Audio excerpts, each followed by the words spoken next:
Bom, boa tarde a todos. Queria cumprimentar, queria agradecer ao convite para estar aqui, saudar o Instituto Fernando Henrique, a minha querida RAPS, instituição que eu tenho a honra de integrar, com muito orgulho, que também convidou para este evento, esta honrosa mesa, que eu não estou à altura de integrá-la, né, com Fernando Gabeira, Sérgio Fausto e Fernando Henrique, e o presidente Fernando Henrique Cardoso. Bom, um pouco das impressões que coloco aqui, eu acho que eu quero primeiro saudar a dinâmica que organizamos aqui nesse debate. Uma primeira mesa sobre a ciência, com análise analítica a partir da ciência política, e uma segunda mesa em que nós vamos procurar trazer um pouco dos fatos, do ocorrido, da realidade, do que tem acontecido no Congresso Nacional. Eu queria, inicialmente, fazer um pequeno histórico dessas mais recentes reformas, que se chama de reforma política. Achei muito interessante a definição, aliás, a lembrança que Sérgio trouxe aqui, de Nelson Carneiro, sobre a reforma política. Pode retornar aí, Sérgio? Sim, na verdade, é o Aloysio Nunes Ferreira, lembrando do Nelson Carneiro, fazendo uma analogia entre o divórcio e a reforma política. Todos são a favor, mas a maioria é contra. Isso ocorre até antes da lei do divórcio, de 1977, porque a história de reforma política, a proposta de reforma política, me corrijam se eu estiver errado, as ideias de reforma políticas vêm de antes do golpe de 64. Desde então se fala em necessidade de reforma. Então, se nós fôssemos fazer uma historicização a partir daí, nós iríamos dedicar esta mesa e esse debate somente ao histórico.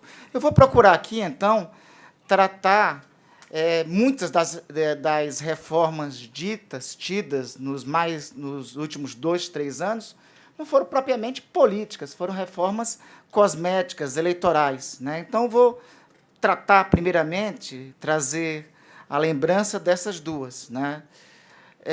A primeira, ocorrida em 2013, 2015, que foi muito bem definida aqui pelo Jairo como a Semana Cunha, na verdade, foi uma mudança de regras eleitorais que procurava fazer mudanças mais efetivas no sistema e que, na prática, resultou em uma reforma eleitoral e não propriamente uma reforma política. Antes dessa, teve a de 2013, que foi uma mudança puramente estética. Proibiu outdoors, showmícios e outros pequenos detalhes, perfumarias do jogo eleitoral. Mudaram pouco ou quase nada das campanhas eleitorais no Brasil. Em 2015, tivemos uma reforma, por assim dizer, e aqui já foi destacado, com mais conteúdo, mas que não modificou a estrutura do sistema político brasileiro e não trouxe o que eu considero que são reformas fundamentais para o sistema político brasileiro. De qualquer forma, a reforma de 2015 trouxe algumas mudanças substanciais que é importante destacar, né? A primeira, a Câmara e o Senado tentaram agir em resposta ao STF em relação, já foi destacado aqui anteriormente também por Jairo, a criminalização do financiamento privado de campanha, a proibição do financiamento privado de campanha. O STF tomou uma decisão, e eu também concordo com o que aqui já foi dito. A decisão do STF, em 2015, a partir da ação direta de inconstitucionalidade 4650 da Ordem dos Advogados do Brasil, no meu entender, sepultou esse debate no país. Nós poderemos fazer algumas balizações a partir do sistema que foi definido pelo STF. Ou seja, a mais importante reforma política que nós tivemos nos últimos 5 anos, pelo menos 7 anos no Brasil, não foi feito pela Casa Política, foi feito pelo Supremo Tribunal Federal, que foi proibir a doação privada de campanha. Hoje, em tempos de Lava Jato e pós-Lava Jato, e nas circunstâncias atuais, embora, quando eu penso que meus colegas não têm ousadia aí eu vejo mais ousadia possível. Hoje estava quase em curso, nas últimas 24 horas, 2 grandes ousadias contra o Brasil estiveram em curso. Na madrugada e ainda há pouco tentaram aprovar a anistia para Caixa 2 de campanha. Ainda bem que, devido à atuação de alguns poucos, mas honrados parlamentares, isso foi barrado nas últimas 48 horas, mas a ousadia não tem limites. Eu tenho certeza que insistirão nessa tese. Mas até esta iniciativa é uma prova cabal de que se procura organizar o sistema político no pós-Lava Jato. Isso, assim, por mais indecente, e é indecente, por mais inaceitável que seja essa proposta de reforma que o Congresso tentou aprovar nas próximas horas, e eu acho que ainda vai insistir em aprovar, mas ela também só reforça o que aqui destacamos. A mais importante reforma que tivemos, e mais representativa, e talvez a que tenha mais consequência para o Brasil nos próximos anos, foi a realizada pelo Supremo Tribunal Federal no julgamento da ação direta de inconstitucionalidade 4650, quando proibiu a doação privada de campanha. Ou seja, a partir de agora, o sistema se molda a partir disso. Me parece que esse cenário já está dado, já está consolidado. Temos um fator externo hoje que pressiona o sistema político, que já citei aqui, todas as senhoras e senhores aqui são sabedores, são conhecedores. A Operação Lava Jato, a repercussão que ela tem no sistema político, a repercussão direta pelo que já teve até agora, pelo que está em curso e pelo que ainda poderá ter, trará repercussões irreversíveis ao sistema político brasileiro. Eu não quero dizer o irreversível, que essas repercussões poderão melhorar o sistema político brasileiro. Nunca é demais trazer aqui a lembrança. Eu assinei também um artigo no jornal o Globo em junho desse ano, e foi resultado de uma palestra, de uma mesa que participei com o Ministério Público e com os procuradores da República Italiana, que vieram aqui debater e trazer a sua experiência da chamada Operação Manipuliti, lá na Itália. Pois bem, a Itália do pós-Manipuliti, a Itália após a Operação Mãos Limpas lá, não foi uma Itália melhor. Ocorreu na Itália um processo de berlusconização. Ocorreu uma aliança de setores da mídia, em especial com setores do poder político, e essa aliança resultou em Berlusconi como primeiro-ministro italiano, em uma deterioração do sistema político italiano. Eu vejo que as ações que estão em curso no Congresso Nacional hoje, inclusive aqui destaco as ações que estiveram em curso no Congresso Nacional nas últimas 48 horas, na madrugada de ontem, alguns parlamentares se opuseram. Na madrugada de ontem foi votado no plenário do Senado o projeto de repatriação de recursos lícitos de brasileiros no exterior. Seria a segunda versão de repatriação. Eu sou o primeiro a defender essa matéria, porque já disse aqui, o primeiro projeto dessa natureza foi apresentado por mim, ano passado, projeto de lei 289. Aliás, eu fui o instrumento, presidente Fernando Henrique, de apresentação. Na verdade, quem me inspirou a apresentação foi o professor Heleno Torres, né, que trouxe a inspiração e os dados sobre as contas de brasileiros no exterior. Agora, no bojo do projeto de ontem, tinha o problema sempre do que está passando no Congresso é o jabuti. Como todos sabem, jabuti está lá, ou é enchente ou é mão de gente. Então, tinha 2 jabutis. Jabuti não sobe em árvore. Ou está por lá, ou por enchente, ou por mão de gente. Tinha 2 jabutis no projeto de repatriação de ontem. Primeiro, jabuti. A ideia do projeto de repatriação era qual? Era fazer a partilha dos recursos com a União, estados e municípios, porque a crise abarca todos, e trazer recursos, dinheiro novo, para os 3 entes federados. Pois bem, esse projeto, estranhamente, não tinha partilha com estados e municípios. Foi necessário, mas conseguimos aprovar uma emenda que garantiu a partilha proporcional também com estados e municípios. A segunda questão, esse era um grande jabuti, que permitia, no primeiro projeto de nossa autoria e na lei que foi aprovada, existia uma vedação clara, que não era possível repatriação de ativos no exterior de parentes de políticos. Neste, existia uma expressão clara de que era permitida, ou seja, o inverso estava expresso nesse. Nós conseguimos, em tese, eu vou explicar já o em tese, vencer no plenário ontem por volta de 1h30, 2 horas da manhã.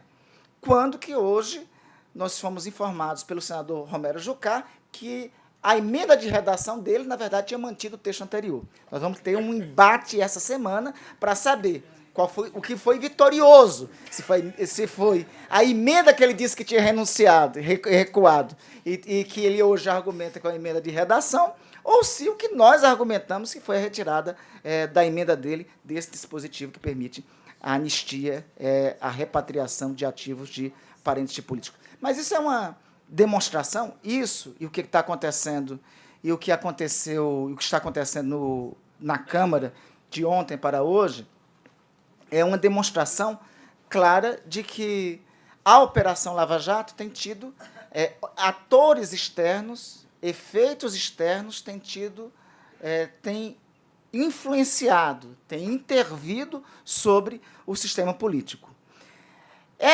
Por isso que eu assim, de 2015, o mais representativo que teve, eu repito, foi o dispositivo, foi o julgamento por parte do Supremo Tribunal Federal. A reforma eleitoral que o Congresso aprovou resultou nas eleições no formato que nós vimos neste ano. Uma eleição que talvez tenha tido uma vantagem comparativa, né, Jair? As cidades ficaram mais limpas, né? Eu acho que talvez essa tenha sido a vantagem comparativa, e reduziu o tempo de campanha e o tempo de exposição de programa de televisão e de rádio dos partidos políticos. Isso daí eu acho que é algo que nós temos que vamos ter que experimentar mais para ver se isso é bom para o sistema político. Porque, se por um lado o tempo de campanha é menor, por outro, o tempo de campanha menor favorece quem está no poder, dificulta a alternância de poder.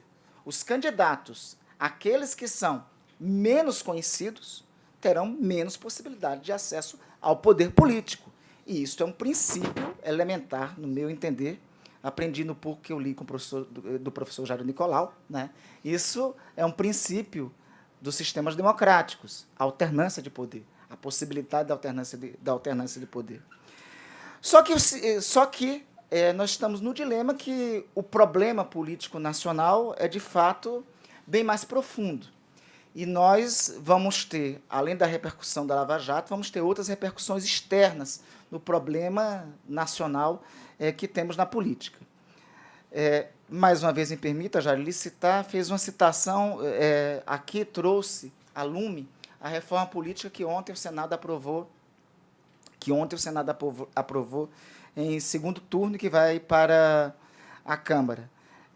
Tem em boa parte, acordo com a tua exposição, inclusive, me permita, não combinei contigo, mas a proposta que apresentas foi a proposta de emenda que apresentamos e foi vencida no plenário. Eu acho, primeiro, que realmente nós temos que ter cláusula de barreira no Brasil. Olha, eu poderia ser o primeiro a dizer que sou contra isso, né? Que eu sou da Rede Sustentabilidade. Um partido que tem 4 deputados federais e 1 senador, né? E que, segundo o desempenho eleitoral que teve nas eleições deste ano, elegeu 1 prefeito de capital, 7 prefeitos em cidades do interior, e eu acho que teria uma dificuldade enorme a superar qualquer cláusula de barreira, em nome de desempenho, né? A superar qualquer cláusula. Só que é ingovernável. O primeiro dado do atual sistema político brasileiro é que ninguém, o presidente Fernando Henrique deve ter vivido as dificuldades de governar em um Congresso, na sua época, com 20 e pouco, com representação de 20... Não, tinha muito menos. Tinha menos. Mesmo assim era ingovernável. Para vocês verem. Então, hoje é um Congresso com 28 partidos. O depoimento do presidente Fernando Henrique aqui é sintomático. Era ingovernável. Hoje é um Congresso com 28 partidos. E existem 35 com registro no TSE, daqueles que amealham o fundo partidário, que aqui foi destacado, são 35. Na verdade, há controvérsia sobre quantos estão querendo o registro no TSE. Alguns falam em 35, Jairo, mas outros falam em 50 que estão em busca ainda do registro no TSE. Né? E outros, desses que buscam ainda o registro no TSE, alguns já argumentam a necessidade para obter o registro, se o TSE não deferir, de ir ao Supremo Tribunal Federal a partir de princípio da Constituição do pluripartidarismo. Isso é inviável, é impossível. Eu não sei, me corrijo se tem alguma democracia com experiência desta, que possa ser... Então, não é o interesse do partido que nós estamos, não é o interesse de onde estamos, neste caso é o interesse do Brasil. Então, o Congresso tem que fazer um freio de arrumação nisso. Considero, eu repito, eu não combinei com ele, mas a proposta de emenda que apresentamos era exatamente de uma cláusula de 1,5%, que estabeleceria no Brasil hoje um quadro de 18 partidos. Estabeleceria um quadro de 18 partidos. Alguns vão te questionar, e tenho queridos companheiros no PSOL, queridos companheiros no PPS, e o meu próprio partido, a Rede de Sustentabilidade. E os partidos, abre aspas, ideológicos. Bom, os partidos ideológicos vão ter que se virar para serem partidos políticos, disputar eleição e se viabilizar. Não pode ficar só o meu querido e amado Partido Comunista do Brasil. Tem mais de 100 anos de história. É muito bacana, é legal. Mas não pode, há 100 anos, não conseguir eleger 10, 15 deputados federais. Senão não é partido político, não está na disputa do poder político. Né? Então, o PCdoB, a Rede, o PSOL, tem que se virar. Tem que participar da disputa política e tem que se adequar às novas regras do sistema político. O que não pode é o interesse do partido ser maior que o interesse do Brasil. Então, a instituição da cláusula eu considero fundamental neste parâmetro que nós apresentamos de emenda no debate no Senado. O segundo aspecto, eu também tenho teve duas questões ainda em debate lá no Congresso. A questão da reeleição. Eu acho que a reeleição, no meu entender, foi uma experiência brasileira, cumpria um papel, mas eu acho que a experiência da reeleição, nós temos que discutir uma fórmula de mandato que não seja tão curta como 4, que seja possível e exequível para a execução de um mandato presidencial, mas que também não... a partir da experiência que vimos até agora, a reeleição não me parece que seja um instituto que possa continuar no nosso ordenamento constitucional. O terceiro, a questão da eleição proporcional também, eu não sei se proibir coligação proporcional é a melhor forma de modificarmos o sistema político. Ao passo em que, à medida que nós conseguirmos reduzir o espectro político brasileiro, criar realmente cláusulas e condições de limitação para a criação de novos partidos, isso não quer dizer que não seja possível a possibilidade de fusão de partidos, isso, inclusive, é constitucional e tem que continuar. Mas, para criação com as facilidades e regras que tem hoje, ao passo que isso ocorrerá, eu acredito que o segundo dispositivo de proibição de coligação acabará sendo inócuo. Né? A outra questão é sobre o financiamento de campanha, que é uma decisão do Supremo Tribunal Federal, que é a questão da decisão do Supremo Tribunal Federal. Eu creio que nós temos que, a partir dessa decisão, organizar o sistema para isso. Nós temos que ter um sistema, temos que ter um sistema que, de fato, proíba a proliferação de Caixa 2, aí a contribuição do Ministério Público, com as chamadas 10 medidas de combate à corrupção e com a criminalização do Caixa 2, é fundamental e é necessário para isso. E aí não é possível, não é aceitável que o Congresso Nacional, vendo a iminência disso, queira aproveitar disso uma carona para criar mecanismos de anistia ao Caixa 2 praticado anteriormente, que é o que está em curso. Por fim, e já concluindo aqui, para vocês ouvirem quem mais interessa, que é o presidente Fernando Henrique e o Fernando Gabeira, mas se o plenário quiser que o senhor fale, presidente. Haveremos de provocá-lo. Perfeitamente, Fernando. Então, para concluir, eu queria só aqui trazer duas propostas de emenda constitucionais que estão em debate no Congresso Nacional e que as duas, nelas tem participação. A primeira é do senador Álvaro Dias, a proposta de emenda constitucional número 10 de 2013, que extingue o foro privilegiado no Brasil, e da qual eu fui designado relator. A segunda é a proposta de emenda constitucional 106 de 2015, de autoria do senador Jorge Viana, que modifica a composição, que reduz o número de parlamentares no Congresso Nacional, no Senado e na Câmara. Eu queria destacar essas duas, não só porque estou na relatoria, e não porque também, por mais utópica que pareça, porque com a pressão popular, com a pressão de opinião pública que nós temos tido mais recentemente, vejam, até bem pouco tempo atrás, presidente Fernando Henrique, fim da prerrogativa de foro era uma utopia. Não era, hoje, eu já conto votos favoráveis na Comissão de Constituição e Justiça. Então, a mudança de correlação de forças, né? Sobre o fim da prerrogativa de foro. Veja, aliás, sobre o tema dessas duas propostas de emenda constitucionais. A causa e a origem das duas questões estão na ditadura. Não é querer dizer aqui que tudo teve causa na ditadura, mas as duas questões teve causa na ditadura. Veja, a prerrogativa de foro no Brasil, como nós temos hoje, né, o presidente Fernando Henrique me corrija se estiver errado, teve origem com a junta governativa dos chamados Três Patetas, como foi apelidado pelo saudoso presidente Ulisses Guimarães, né? Rademacher, Gould, enfim, a junta dos três. Né? Ainda bem, a junta dos três de 1967. A junta, para proteger o regime e evitar as críticas que existiam de políticos no interior do Brasil ao regime, o que foi que fez naquela época? Centralizou a prerrogativa de foro em Brasília. Isso deu origem a um sistema de prerrogativa de foro, essa é jabuticaba, que não tem em outro lugar do mundo. O sistema de prerrogativa de foro no Brasil só tem no Brasil. Nós temos no Brasil, pasme, 32 mil autoridades com prerrogativas de foro.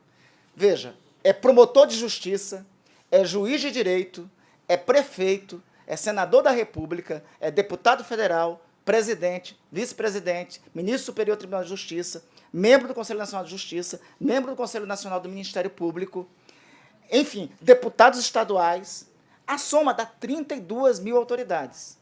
Não existe parâmetro no mundo. Nas democracias, aí que não tem parâmetro mesmo. Nos Estados Unidos não existe, na França não existe. Em Portugal, alguém pode dizer que boa parte da herança patrimonialista nossa é toda de Portugal. Essa culpa Portugal não teve. Em Portugal só tem prerrogativa de foro o premier, o presidente da Assembleia Nacional e o presidente da República. Então, isso existe aqui no Brasil. E, por isso, é descabido e é uma jabuticaba e, enfim, está ultrapassado pela sociedade. É anacrônico pela sociedade. Quando um instituto, quando uma instituição foi superada pela sociedade, é porque ela não tem mais condições de ser instituição, pelo que entendo. A segunda questão é a atual composição do Congresso Nacional. Nós temos hoje 81 senadores e 513 deputados federais. Essa composição, lembremos a origem dela, pacote de abril de 1977, presidente Ernesto Geisel. Naquele momento, a Arena vinha de uma fragorosa derrota, em 1974, para o MDB, e aí o Geisel baixa, por decreto, um pacote instituindo o senador biônico e ampliando a composição, a representação dos estados mais pobres e reduzindo dos estados mais ricos e mais desenvolvidos. Porque nos estados mais ricos e mais desenvolvidos era onde o MDB era mais forte e nos estados mais pobres era onde a Arena era mais forte. Eu estou falando isso também, eu não poderia estar falando isso, porque eu vim do Amapá, entendeu? Na proposta de emenda constitucional que eu estou... No meu relatório, a proposta de emenda constitucional, eu estou reduzindo o número de deputados do Amapá de 8 para 4. E eu acho que ainda está muito, tem que ficar em 2. Porque a atual composição da Câmara dos Deputados, ela não é proporcional à população. E isso é antagônico à democracia. Isso é antônimo à democracia. O princípio elementar do Estado democrático de direito, como nós conhecemos, nossa democracia como nós conhecemos hoje, é aquele, desculpe o inglês é péssimo, on man, on vote, né? Um homem, um voto. Não existe um homem, um voto hoje no Brasil. Eu amo o meu Estado, mas um homem no Amapá vale muito mais do que aqui em São Paulo. Então, anterior ao sufragio. Então, essa distorção foi imposta pela ditadura. Então, nós poderíamos, e veja, ao mesmo momento, existe uma contradição hoje em curso, né? Além dessa composição ser desproporcional, nós estamos aprovando agora no Congresso Nacional uma PEC, uma proposta de emenda constitucional, um ajuste fiscal nas contas públicas, que vai promover o mais drástico ajuste fiscal da história nacional, que poderá ter consequências de congelamento de investimentos sociais por muito tempo. Então, o Congresso Nacional vai impor isto à sociedade brasileira. E o Congresso Nacional não vai dar o exemplo e reduzir o seu próprio custo? Fica antagônico. O Congresso Nacional deveria ser o primeiro a propor o próprio debate. Porque, reduzindo o número de parlamentares, seria o primeiro a dar o exemplo a reduzir o seu próprio custo. E, além do mais, com essa redução do número de parlamentares, com a adequação do número de parlamentares, nós estaríamos restaurando um princípio democrático de um homem e um voto, da composição proporcional da Câmara dos Deputados, de uma composição mais equitativa do Senado Federal, restaurando algo anterior ao pacote de abril da ditadura, que, lamentavelmente, foi mantido pela Constituição de 1988. Essas são algumas ideias que estão em debate no Congresso, algumas reformas que eu considero importantes e necessárias para nós avançarmos nas nossas instituições políticas no Brasil hoje. Vamos agora ouvir a quem interessa.